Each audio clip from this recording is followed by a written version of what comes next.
Thank you everyone for joining us for our December online talk. With these talks, I think we've done a very good job of showcasing some research and hearing from various voices around castle studies. And I'm really pleased that we can hear from a couple of people who are at the cutting edge of castle studies research, a couple of people who are working on their PhDs. Our first speaker is Ryan Prescott, who is looking at castles of the anarchy. So a subject I especially find interesting. Ryan, it's over to you. So thank you very much for the introduction and the opportunity to be here today. So I've literally just handed in my thesis actually. So it's really nice to be able to present this to you for the first time as a coherent piece of work. Be kind. Obviously, I'm welcome. I will welcome questions and comments at the end.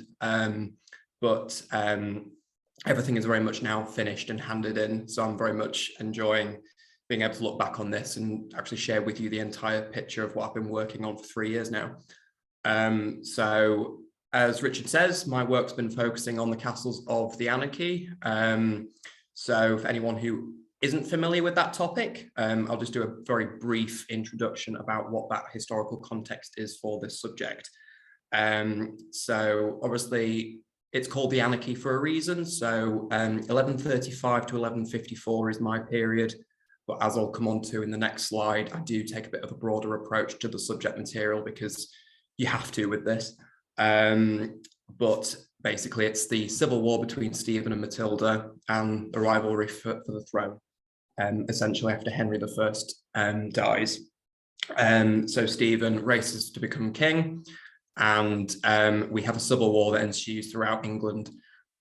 So this map that I've shown you here is just a representation of where the power bases are of Stephen and Matilda in the south of England. But my work has focused on sort of like the northern frontier, so Yorkshire and Lincolnshire, so the two largest counties.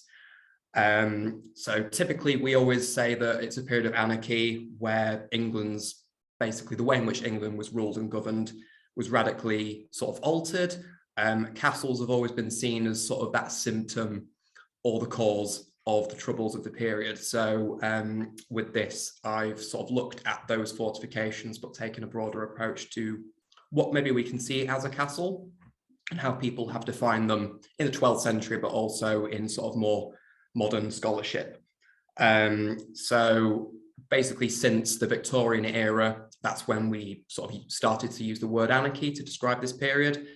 And that was all basically looking back on what everyone has focused on for this period. So the documentary sources, one of which is an extract I've put on the slide again there for you. That's just one of many that I could have put up there that say the same sort of thing.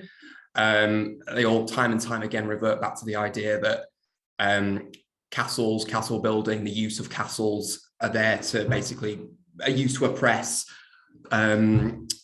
inflict taxes and basically cause damage upon people and property throughout England.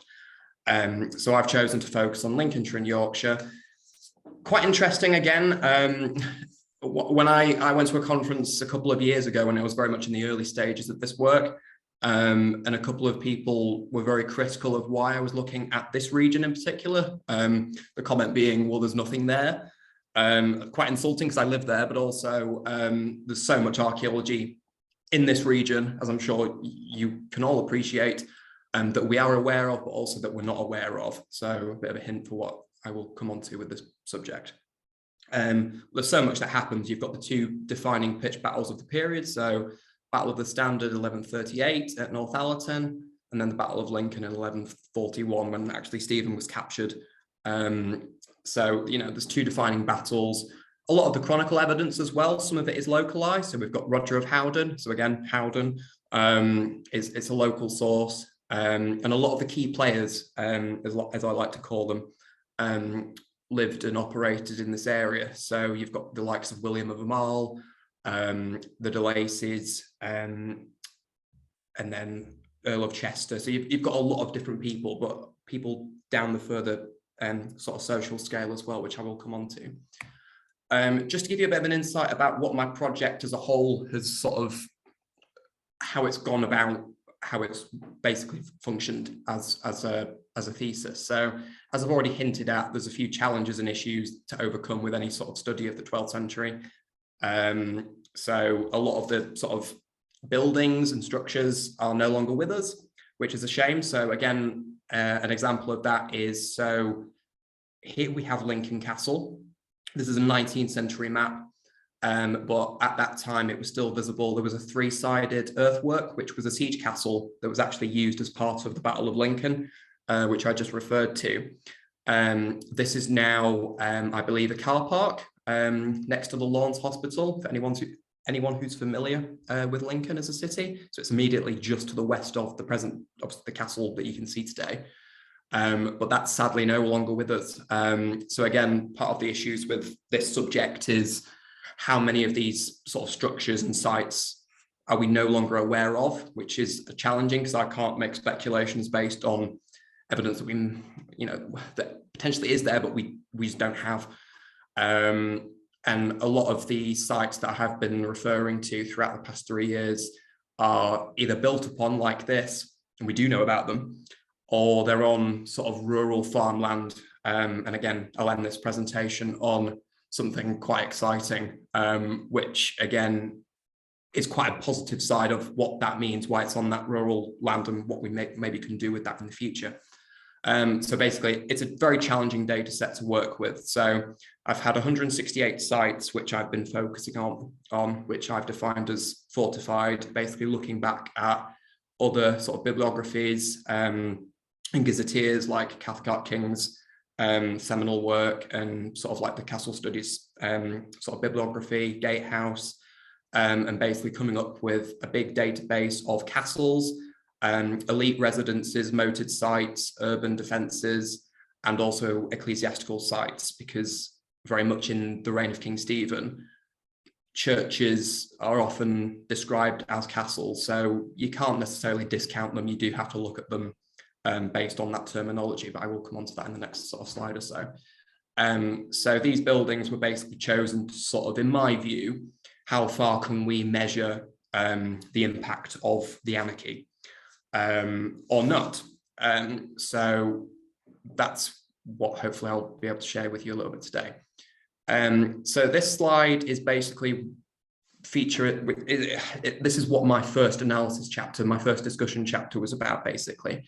So this was all for setting the scene of what these fortified buildings were. So again, the moated sites, the churches, the castles, the urban defences, all of those sort of structures that were defined as fortified using that sort of Latin vocabulary of castellum, castel, and sort of then looking at what the archaeology shows versus what the documentary sources and what the chronicler evidence, which has been used by sort of traditional 19th and 20th century historians, and sort of actually looking at what the archaeology shows, because quite surprising for the reign of King Stephen and the 12th century really as a whole, is that most of sort of like the archaeological perspective has been lacking until 2016 really, when it was Oliver Crichton and Duncan Wright's Leverhulme sort of studies, which were based on anarchy sites. So very much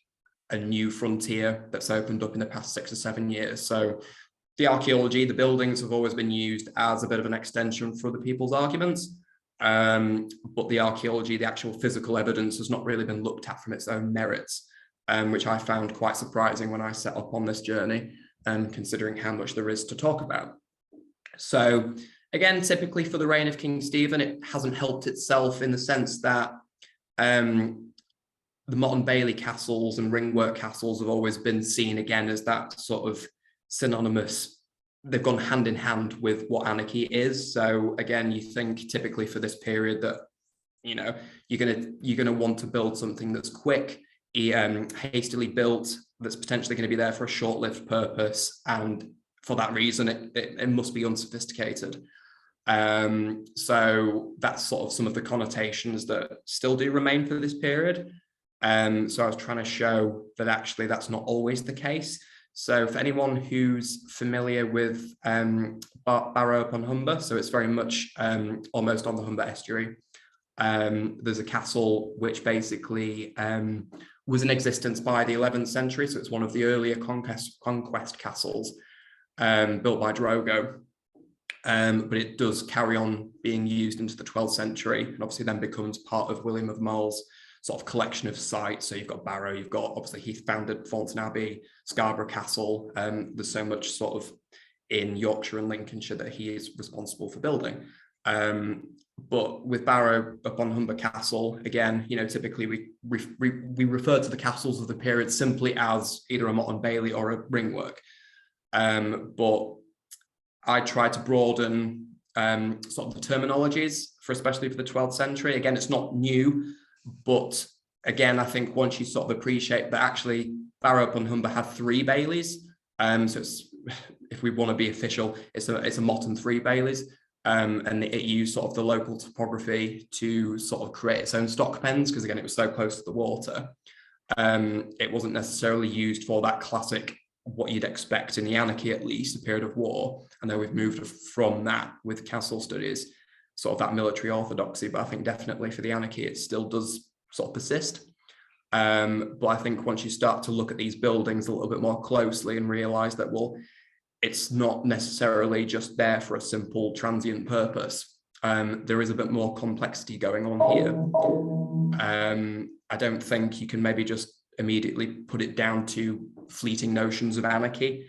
And again, when we look at Bridlington, I mentioned that we sometimes have to look at churches as being sort of, you know, they have been looked at as one and the same as castles.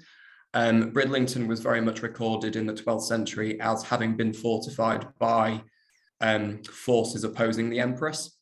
It's quite interesting when you actually look at a little bit more about the context of this. So Bridlington Priory was very much closely linked to Gilbert de Gant, who was a supporter of Matilda.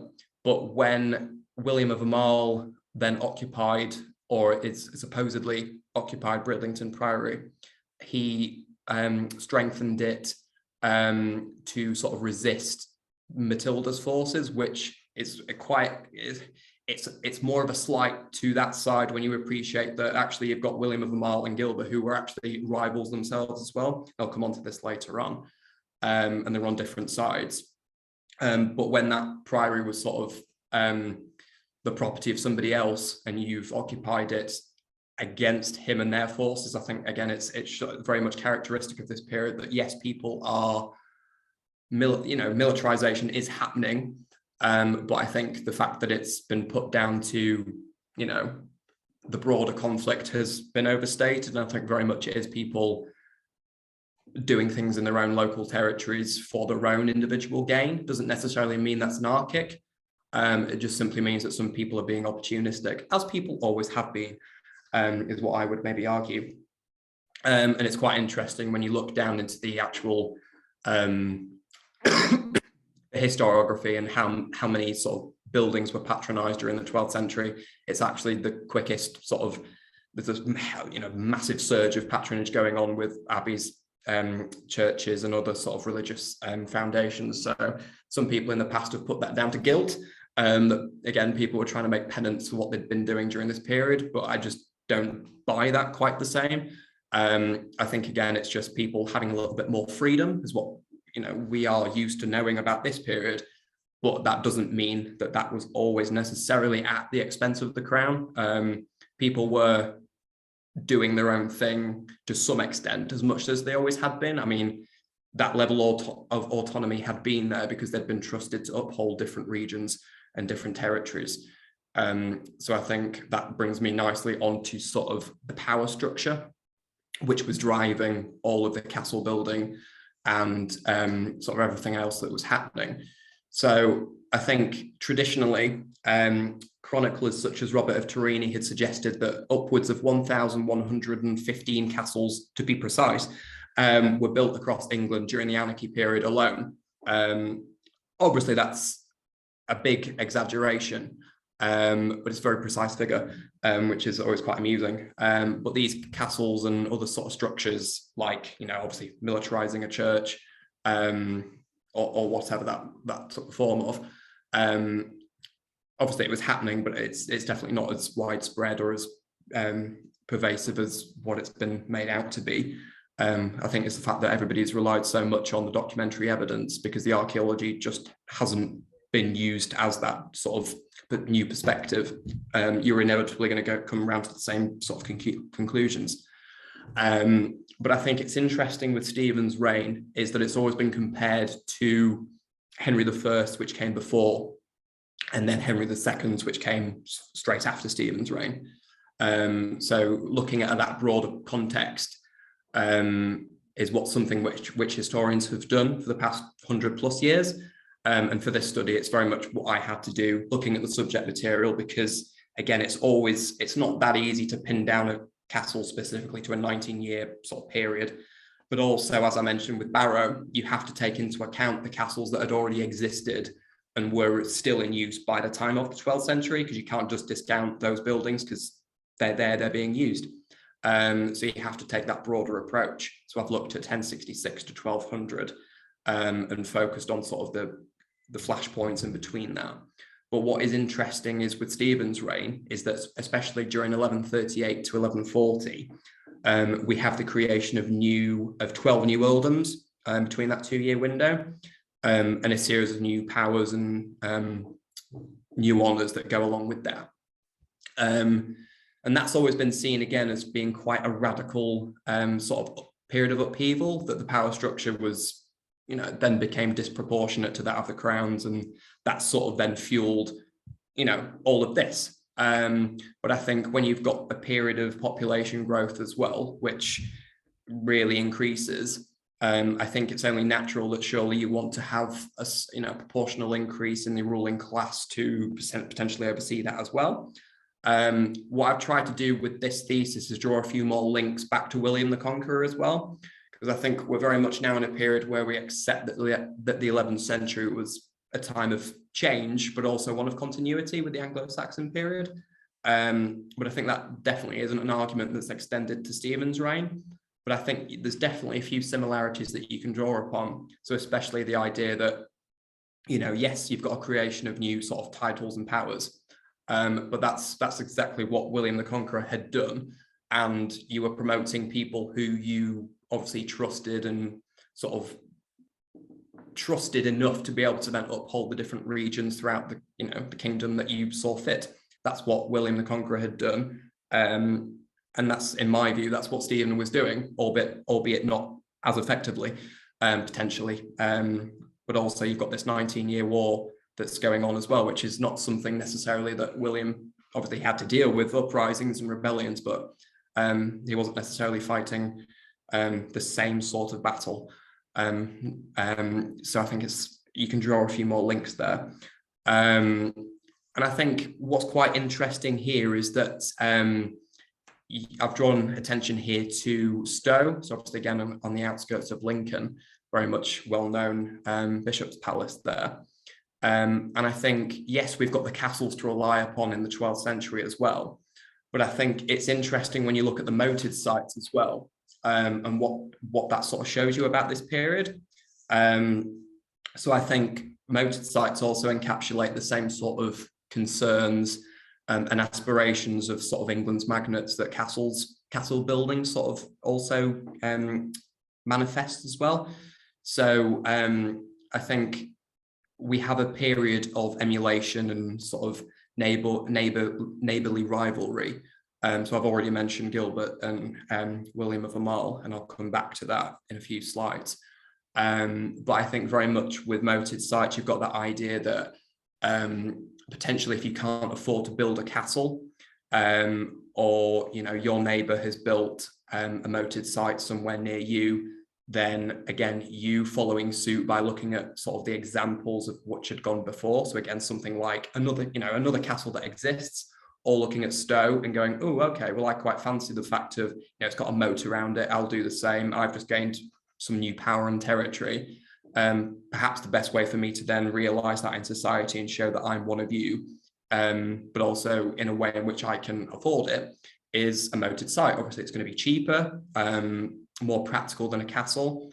And in Lincolnshire and Yorkshire, at least as well, the landscape does suit itself quite well to moated sites, because you've got a great series of river networks, lowland areas, And I think the reason why I've said, they're attuned to the social, the political, and the environmental pressures is because they're perfectly there for the geographical, the landscape, but also for the social and the political climate.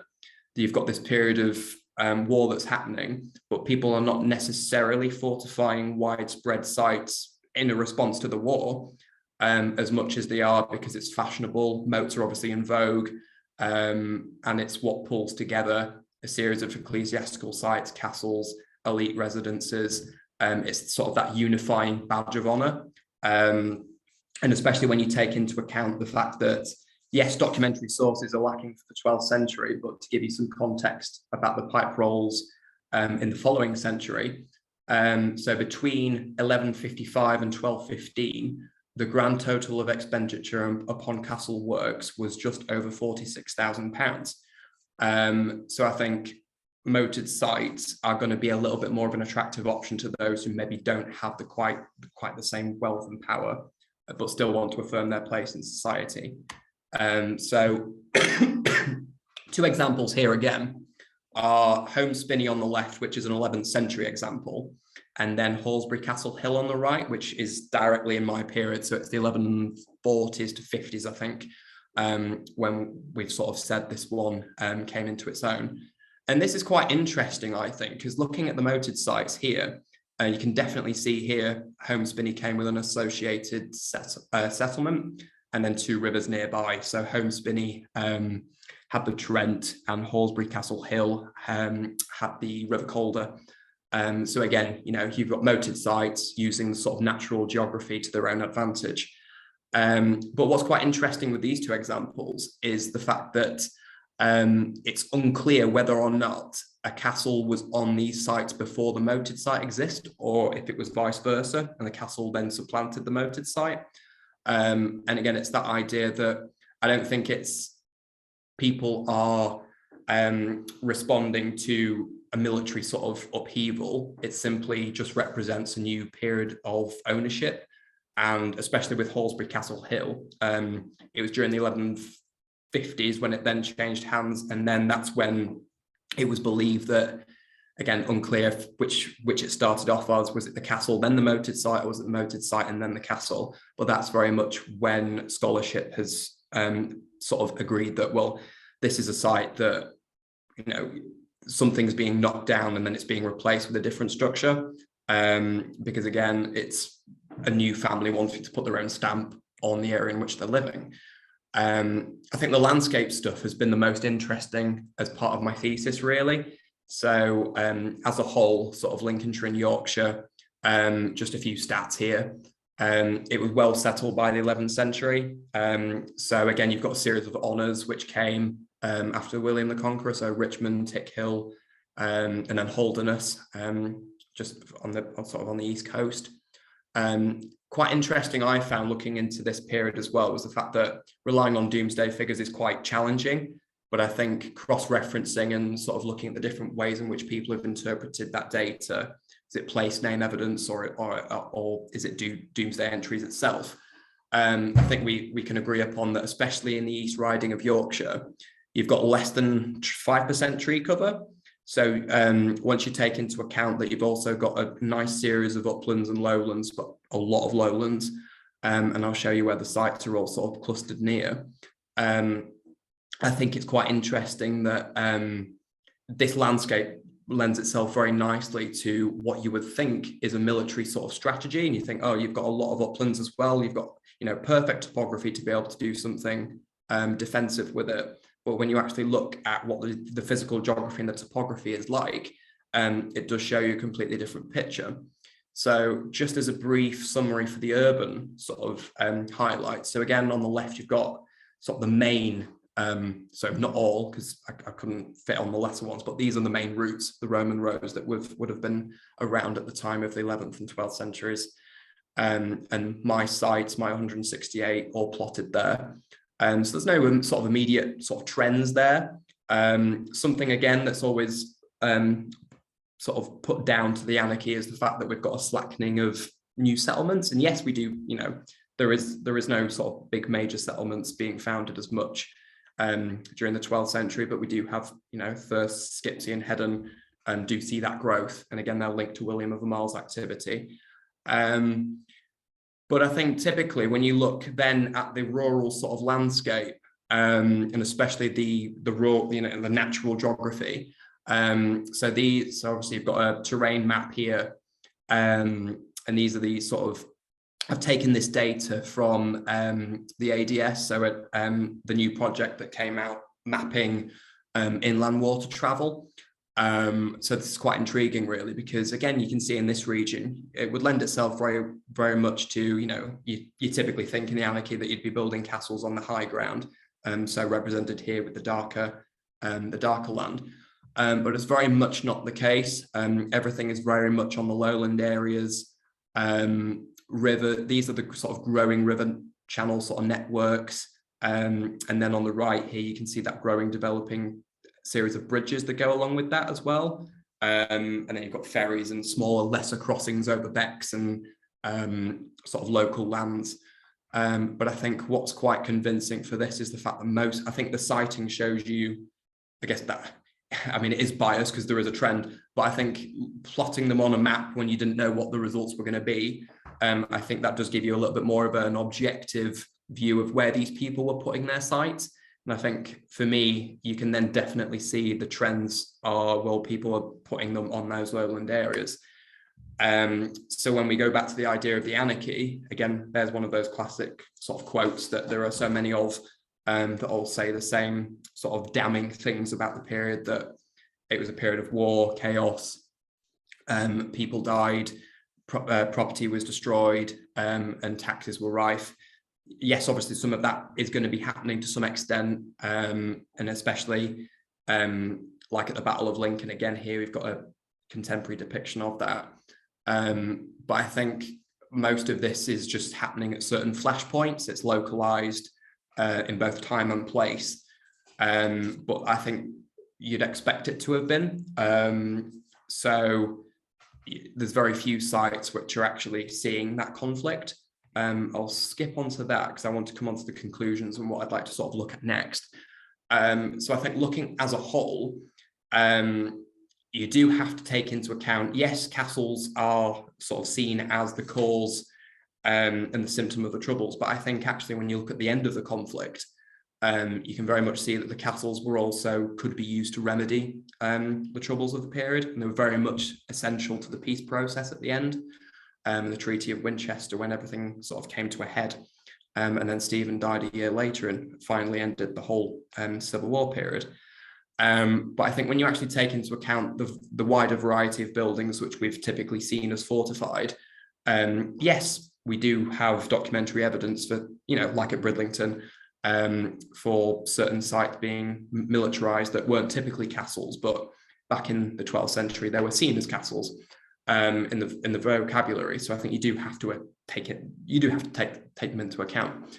I think, yes, England's lords did have more political freedom. They did gain sort of honours, lands and titles, but it's, in my view, yes, it's a little bit more freedom, but it's only a continuation of what I think was sort of already happening. And castles, again, are always going to be seen as something negative in a time like this. But again, they'd always existed. They certainly hadn't been built in those great sheer numbers that what chroniclers were sort of putting them down to be. And they were, for the most part, supposed to be being used for that, upholding the security. But I think it's the siting, the physical geography for me, which shows that different perspective. And I think when you actually take into account that people are siting them on lowland areas, near rivers, river crossings, I think that's not something radical for the medieval period now, but I think for the 12th century that we appreciate these sites and the people as actually being more attuned to the environment, wanting to site their buildings for a long-term purpose to make use of the physical, the economic, the social, the political benefits the region could bring for trade and transport, and the links to, obviously, through the North Sea. I think this is something that definitely has been overlooked at this period. But in Yorkshire and Lincolnshire, I think once you actually take into account the siting, those sort of links do become a little bit more apparent. But what I would like to do in the future, just very much, I'll just quickly wrap up. I mentioned William of Amal and Gilbert de Gant in Barton and Barrow. So yes, you had what William took over in Barrow Castle here, but you actually had a castle which has been put down to the anarchy again in the 12th century in Barton upon Humber. So that was built allegedly to be a bit of a rival castle to that of Barrow. They're only about 2 miles facing each other across the marsh. So again, they're very much seen as castle, people doing things in their own little neighbour territories, and trying to basically annoy the neighbour. But by no means were they used in any sort of conflict. But for me, what became apparent in the past few months was that there's actually another site that sort of has been hinted at, but sort of hasn't been done anything with. So it's called Newhouse Castle, or has been referred to that. And there's been a bit of a discrepancy whether or not documentary sources have actually referred to this castle, or whether or not it's still referring to Barrow, because obviously it's very close by. But it doesn't quite match up. And actually, when you get to site, so this hasn't received any sort of excavation or survey work. I think for me, very much, you can see a ditch running here. And again, this is the same. So this, where my cursor is now, is this here, just looking back down here. So for me, it's quite interesting that we have Peter of Goxhill, who founded Newsham Priory in the 1140s, allegedly on the top of a castle which he'd also built during the years of the Civil War. But if that was the case, the castle can only have been there for 10 years plus. And the priory has been mapped out, but that's on the field behind here and then into these trees. And there's a stone wall that comes across here and a bridge. But for me, the castle, it's still very much in doubt whether or not it's here or not. So it'd be nice to do some survey work now that my thesis is done and has identified some broader trends. It'd be nice to now focus down on a few of these examples where we're not quite sure what's happening. But yes, you're very much aware of these two sort of bigger players and what they're doing here. But you've got somebody a little bit further down the social scale, lacking wealth and power to the same extent, but he's still got some. And he builds a priory on top of the site of his castle. So I think it'd be nice to do some survey work at a few more individual sites and carry on the story, and hopefully show a little bit more knowledge about all these overlooked sites, and hopefully do something with one where we do, there actually is something hopefully there. So thank you very much for the opportunity for today. Sorry I have overrun a couple of minutes, but I thought it'd be nice to just show you hopefully what my next sort of step would be. So thank you very much. Absolutely. Definitely interesting to hear what comes next. Sounds very interesting indeed. There have been a couple of questions in the chat. We'll come to those at the end. So next up, we have Andrew, who will be looking slightly later in the Middle Ages and at one particular site. And again, we have quite a northwest feel with this. So Andrew, it's over to you. And thank you again for allowing me to talk to the group today. It's very exciting, having listened to many papers beforehand throughout the last few years, to see the direction of castle studies and hope that this can be a contribution to it. So my topic and research is focusing today on Auckland Castle. Now, Auckland is one of the residences of the Bishop of Durham. There we are, very good. Now, just a little bit of a context really on the bishops and their unique role in episcopal history within England. They wear two hats in many respects, being both secular lords within the Palatinate of Durham in the northeast, as well as the episcopal and spiritual lords of the area. This role, in many respects, acts much of a buffer state, in particular from the 14th century onwards with the Scottish Wars. And you have a collection of select powers which are invested within the episcopate itself. So not only are they head of the church with the very important shrine of St. Cuthbert, but they also maintain a military role. So some of the bishops are actively involved in battles during both the Scottish Wars and during the 100 Years' War in France. In fact, this seal of Bishop Hatfield reflects that martial status, if you will, and it's rather wonderful because you end up with a you can just see here he's wearing a mitre on top of his great helm. But in addition to that, they have judicial powers, so that the justice is performed under the bishop's name rather than the king's name, though it is the king's writ that's running. They also have rights of rec, and they run a mint at various times through from the 11th really to the 16th century. And even then they have the capacity for their coinage, which is the national coinage, to have specialist iconography added to it. And we can see here a penny of Richard Fox with both his name, D.R., so the Bishop, Durham, and Richard, and then a mitre added to the penny. So they have a unique status, and this is then reflected in many respects in their roles. They have up to 21 castles and residences, depending on how you count, in the 14th century. But the two that don't go out of favour, or sort of rise and fall, if you will, are the see seat of Durham Castle and Auckland Castle. And now Auckland first seems to appear in the 12th century. We have evidence during the episcopate of Hugh de Puiset, who's bishop from 1154 to 1195. Within the Bolden books, the great sort of survey of the bishop's estates in 1183, there's a collection of venison carts and other high status goods which are being delivered to Auckland, as well as a castle guard being organized from the villages around. So this again is giving us strong evidence that we have an episcopal site here by this time. Also within his acta, there is a reference to the Hallam, to the hall, sitting in Auckland, and some meadows and river references that we can actually chart and identify. So it's clear by this stage he has some sort of residence here.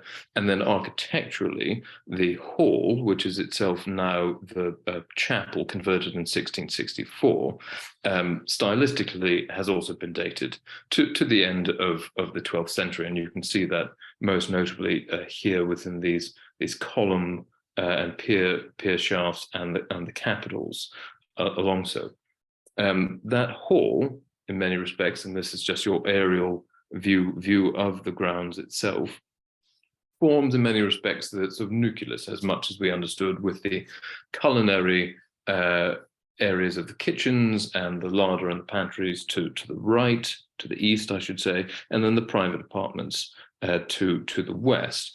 And it's been the understanding in many respects that from this initial area, you saw progressive expansion of the castle site through the subsequent centuries, in particular in the mid 14th century, where we have this enclosing with the walls, as well as a collection of structures, secondary great chamber lodging a very substantial chapel, which I will just briefly touch upon later.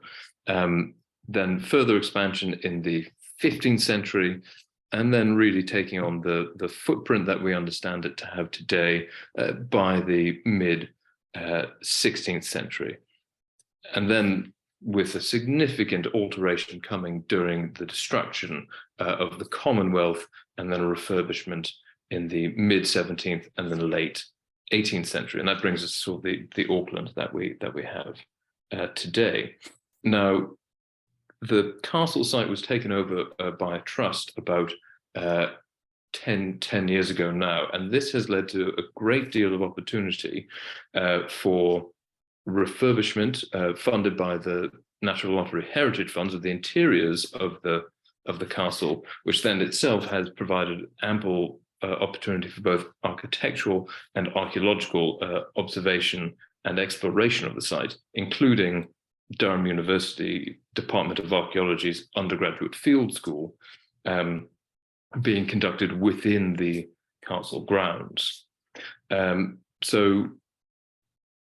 And that's really where my work comes in, which is looking through the various excavations and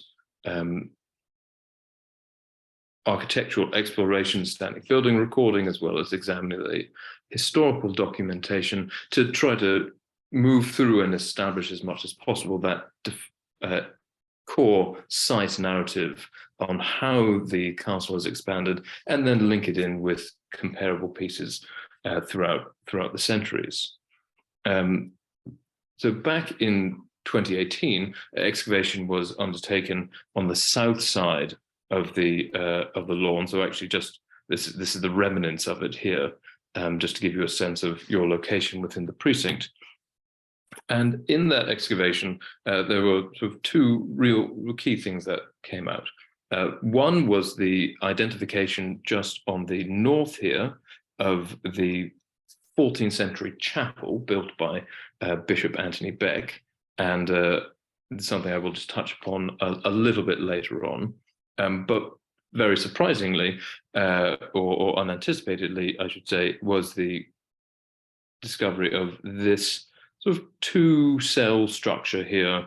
You can see it slightly better on the plan there, with an additional cell, and this seemed to be linking on with a curtain wall potentially. So it may be some sort of a tower or a bastion linked to the exterior of the perimeter. So as part of the excavations in 2021, the goal was to further determine this and catch the edges to give us a wider understanding of how this worked. So there you have the sort of sense of where we are in relationship to it. Don't look at that too much. And then we began to take off the topsoil and immediately found very exciting the beginnings of a vault, as well as some steps. And those steps continued to go and continued to go. And finally, we hit the bottom.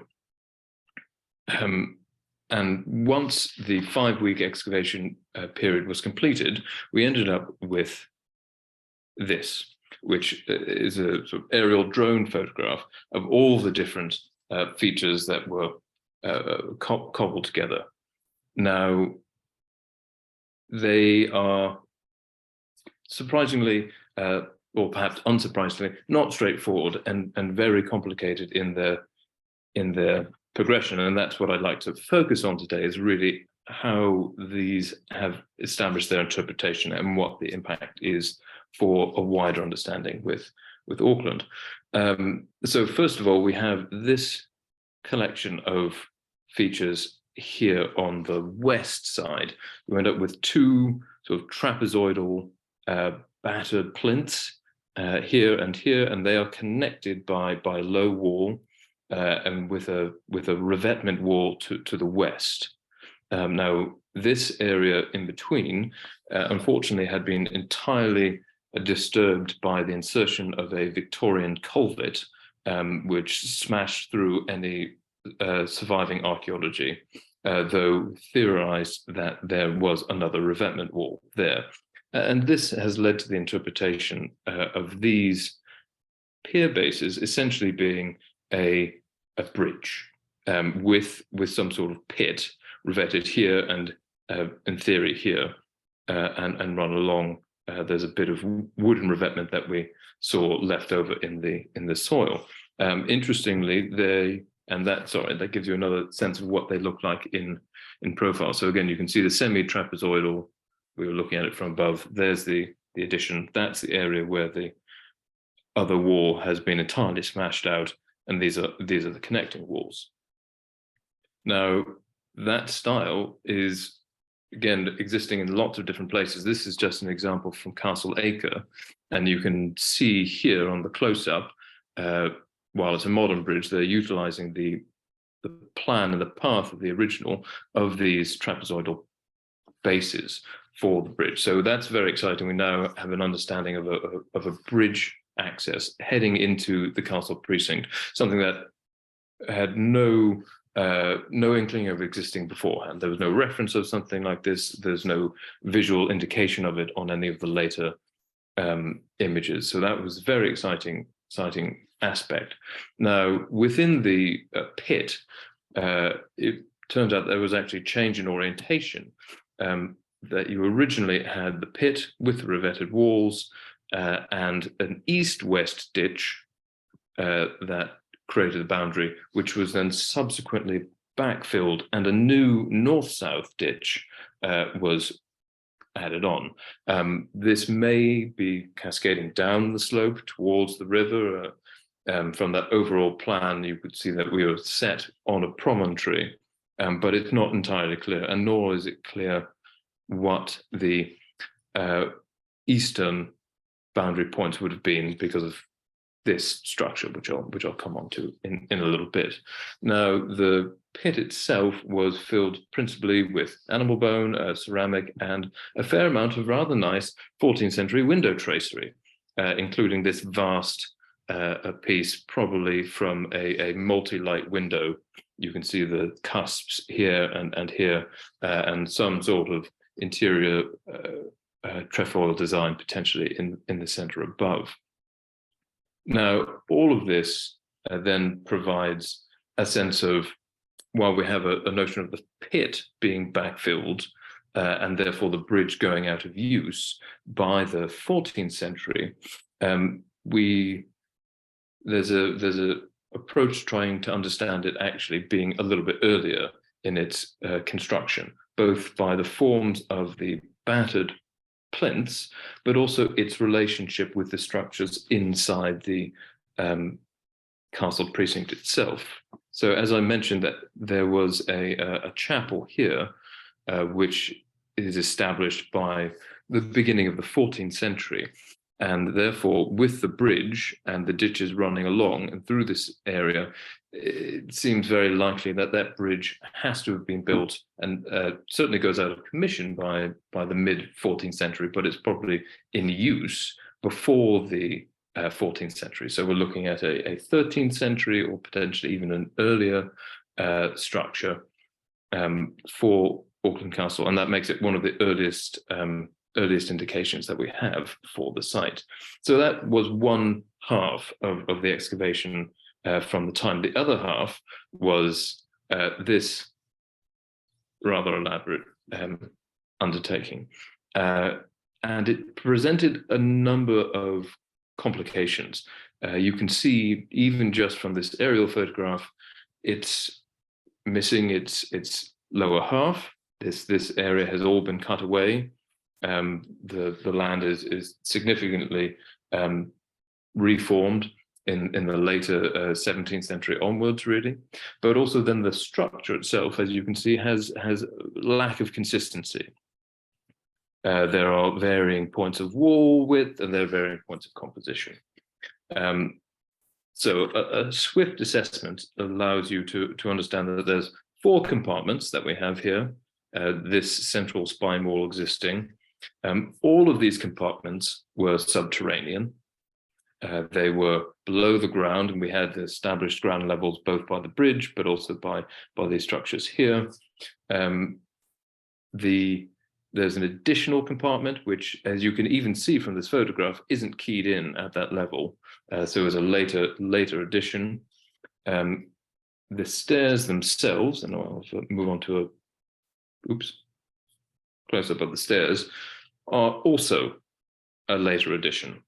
They aren't keyed into that central spine wall. They're not connected. They just abut against it, and so it indicates that there would have been some previous points of access down into this area.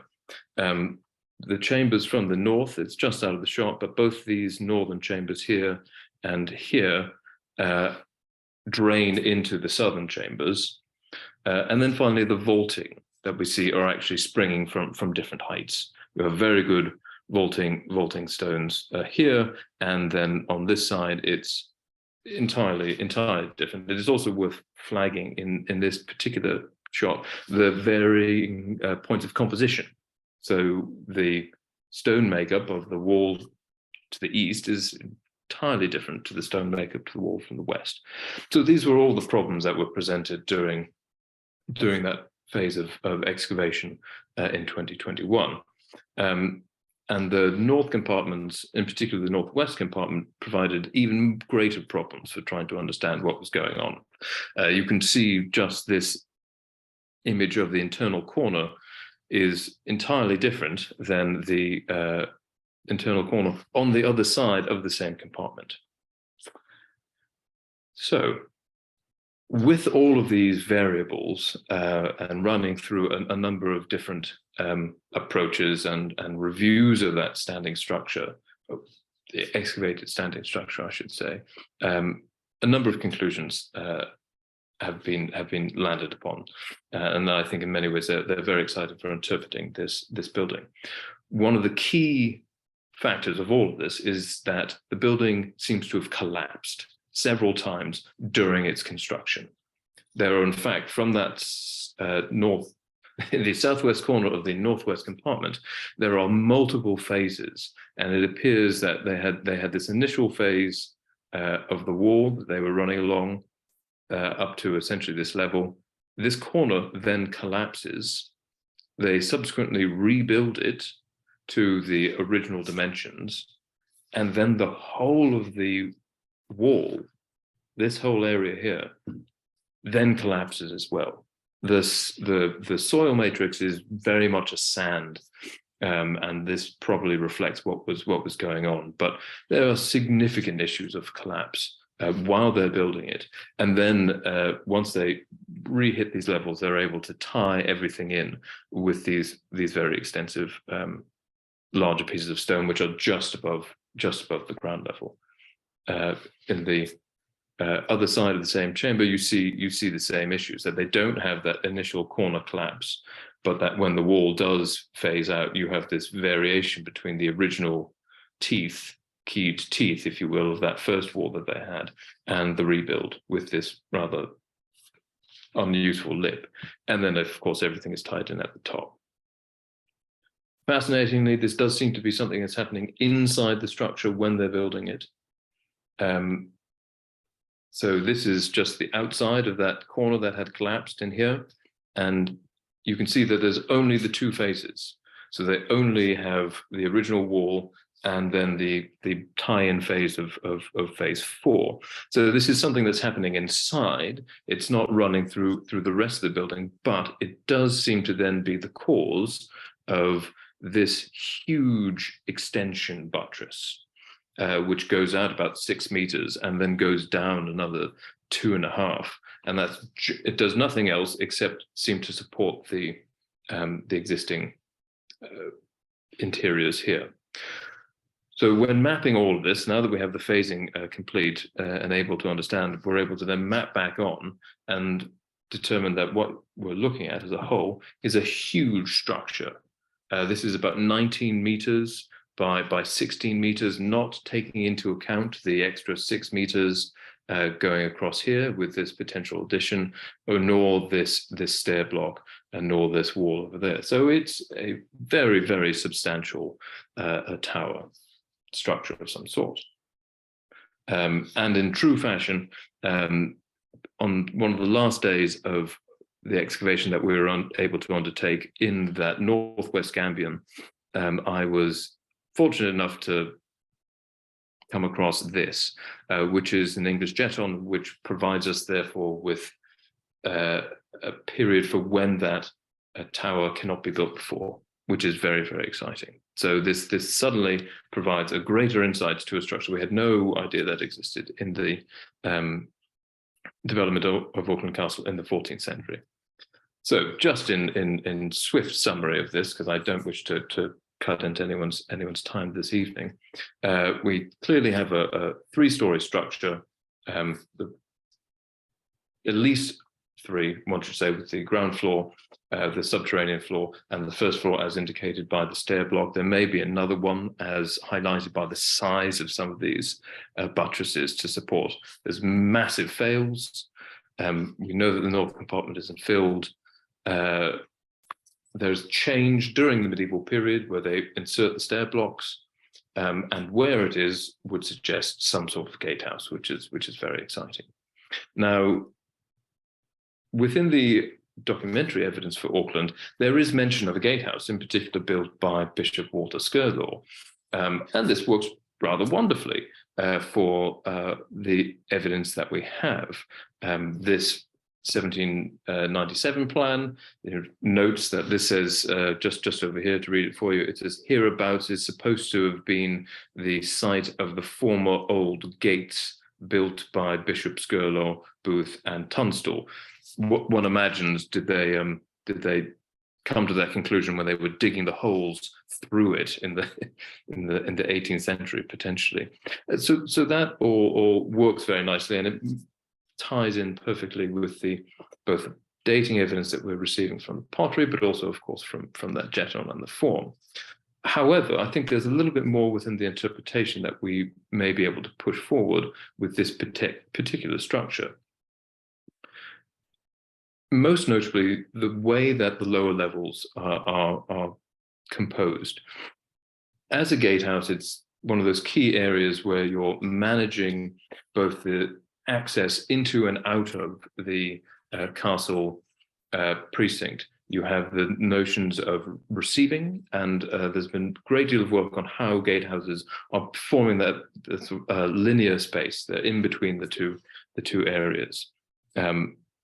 Now, these two examples highlight both those semi-subterranean chambers where you can maintain the goods or the records as required in your gatehouses. And interesting, the lower level is from Warkworth, which is built by John Lewin in the 14th century as well. Now, John Lewin was the key master mason in the Northeast at the time. He's responsible for a huge amount of castles, including Warkworth, but also Raby, bits of Bolton, and he does work at Durham Castle in his early career. In fact, he's mentioned as the bishop's mason in the 1680s, sorry, in 1368 and 1669, and it seems very likely that he is doing a lot of the work on the construction of the shell keep under Bishop Thomas Hatfield.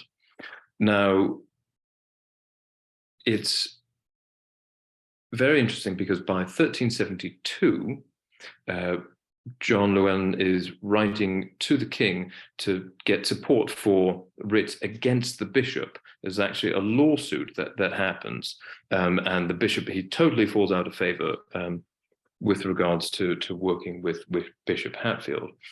So one wonders, while there are records of this being something due to the stealing of goods and debt being owed to John Lewin and other masons, you do wonder whether or not part of this animosity came from the fact that he was undertaking the construction of a castle for the bishop, or the gatehouse for the bishop, which kept collapsing.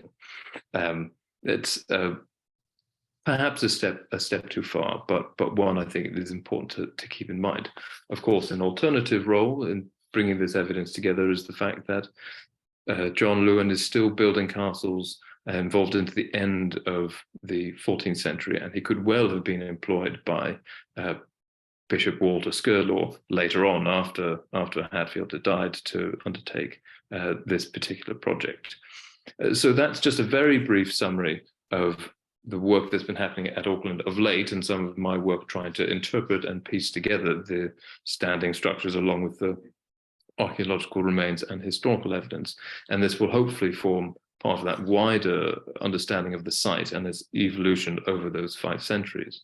And just to conclude on a point that I think Ryan touched upon as well, it flags, I think, in many respects, the importance of looking at many different sites, either the ones that are called castles. Auckland was only called a manor probably until the 14th century.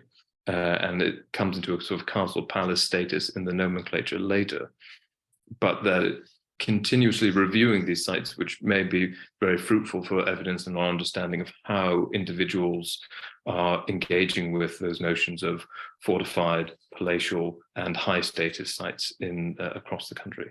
And thank you very much.